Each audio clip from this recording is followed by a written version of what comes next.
Coordinate system. जैसे कि अभी तक हमें पता चला कि अगर कोई भी ड्राइंग बनानी है तो हमें पॉइंट्स को ट्रेस करना पड़ेगा। तो अगर आप कोई भी पॉइंट ट्रेस कर सकते हैं तो आप कोई भी चीज़ ड्रॉ कर सकते हैं। तो जानते हैं किस तरह किसी भी पॉइंट को ट्रेस किया जा सकता है। पॉइंट ट्रेस करने के दो तरीके हैं, पहला कोऑर्डिनेट सिस्टम, दूसरा डायरेक्ट डिस्टेंस मेथड। इस ट्यूटोरियल में हम कोऑर्डिनेट सिस्टम के बारे में बात करेंगे। Now I am teaching you line command, how to draw a line command using a coordinate system. Basically, coordinate system means finding the location in the terms of axis. That means x and y. So we are entering the value of x-axis and y-axis in the terms of location. And AutoCAD will locate the location from origin only. That means every time we are locating the point with reference to origin only. तो चलिए देखते हैं line command की मदद से हम इस drawing को कैसे बना पाते हैं। सी, क्योंकि कोऑर्डिनेट सिस्टम में हर बार वैल्यू ओरिजिन से ही लोकेट होगी, दैट मीन्स हर बार मुझे अपनी वैल्यू को इस ओरिजिन से ही काउंट करना पड़ेगा, मतलब 0 0 से। Now let's I am using the line command. See, line command को चलाने के लिए मुझे या तो मैं यहाँ ड्रॉ मेन्यू में जाके लाइन को डायरेक्टली ले सकता हूँ, या कमांड प्रॉम्प्ट पे जाके एल टाइप करते सारी मैं लाइन ले सकता हूँ। जैसे मैंने एल टाइप किया, इसके मेन्यूज़ के अंदर लाइन अपने आप ही आ गया। So I am using line. So when I picked line, it is asking me line specify first point. Now if I need to specify point from here, that means अगर मुझे origin से point specify करना है तो मुझे यहाँ mention करना पड़ेगा एक्स की टर्म में और वाई की टर्म में। तो एक्स की टर्म में I am mentioning 0 is in x-axis, 0 in y-axis. That means it is origin. जैसे मैंने origin पे क्लिक किया, I'm finding a line here. Now I want to go, जैसे मैं सीधा जाना चाहता हूँ 10 distance, तो I need to write x-axis में 10 जाना चाहता हूँ, तो 10, 0. Now I'm here. Now मैं ऊपर जाना चाहता हूँ y-axis के अंदर, इसका मतलब 10 मैं y-axis के अंदर जाना चाहता हूँ और ऑलरेडी x-axis के अंदर मैं 10 मूव कर चुका हूँ। तो इसका मतलब जो ये पॉइंट है, ये एक्चुअली इसके रिस्पेक्ट में ये पॉइंट है 10, 10। That means I need to move 10 in x-axis, 10 in y-axis. So now I'm finding the line here. अब मुझे 5 डिस्टेंस इस साइड जाना है, इसका मतलब मैं एक्स एक्सिस में 5 मूव करूंगा और वाई एक्सिस में 10। तो मैं एंटर करूंगा वैल्यू 5, 10। नो सी, मुझे और नीचे आना है तो the value will be this time 5 in x axis and 5 in z y axis. Now I'm moving towards 0 in x-axis and 5 in y-axis. 0, 5. Now I want to return to origin. Value मेरी यहाँ पर होगी 0, 0. Now I've seen कि जब भी मैं हर point को locate कर रहा हूँ, हर पॉइंट को मुझे लोकेट करने के लिए वैल्यू इस डिस्टेंस से मेंशन करनी पड़ रही है। इस वजह से ये मेथड थोड़ा सा डिफ़िकल्ट हो जाता है, क्योंकि अगर मुझे ओरिजिन की लोकेशन एग्जैक्ट नहीं पता तो मेरी सारी ड्राइंग में प्रॉब्लम आ जाती है। तो अगर हम x, y की नोटेशन को थोड़ा सा बदल दें तो ये ड्राइंग बनाना हमारे लिए थोड़ा और आसान हो जाएगा।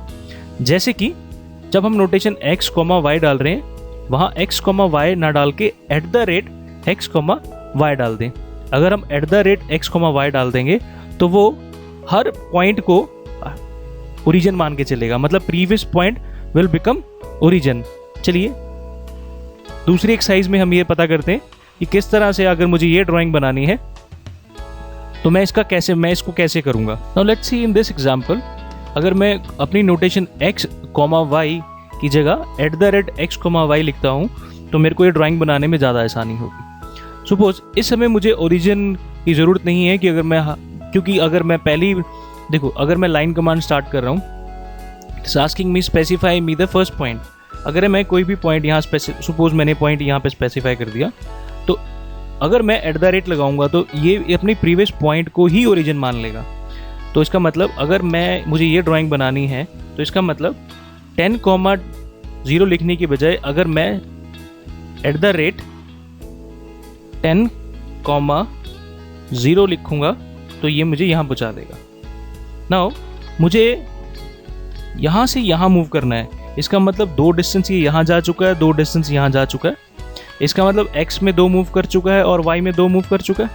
तो मुझे ये मेंशन करना पड़ेगा यहाँ पे, अगर मेरा प्रीवियस पॉइंट ओरिजिन हो जाता है तो ये लोकेशन हो जाएगी 2,2। Then I need to mention here at the rate previous point will become origin. Now 2,2। Now see I am here, this time this point will become origin. Now I need to go up, थोड़ा सा ऊपर जाना है y direction के अंदर। तो इस समय मुझे जरूरत है वैल्यू देने की, that is eight the rate 0,2। The value I mentioned in y axis because I am moving in y axis. Now see, अब मुझे माइनस x एक्सिस में जाना है तो मेरी वैल्यू होगी eight the rate -2,0। Similarly, I am moving up at the rate 0,1. I'm moving this side at the rate 2,0. Now moving up at the rate 0,2. Now I have to move towards negative in x-axis and positive in y-axis. So I need to mention the value at the rate -2,2. Now I'm here. Now move minus y minus x-axis. It will be minus at the rate -4,0. Now I need to move down. It will be at the rate 0, -4. Now I need to move towards minus x-axis, minus at the rate -2,0. Now moving up at the rate 0,4. Now moving this side at the rate -4,0. I'm moving this side, that means both my x-axis and y-axis in negative. It will be at the rate -2, -2. Now moving downside at the rate 0, -2. I'm moving this side at the rate 2,0.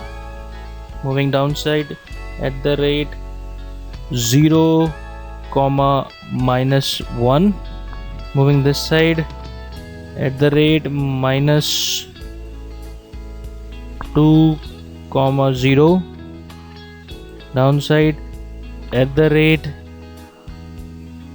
0, -2. And if I want to close it, you are having an option here, close. You can type C. It's closed. Now by this way we'll be able to make the sketches through coordinate system.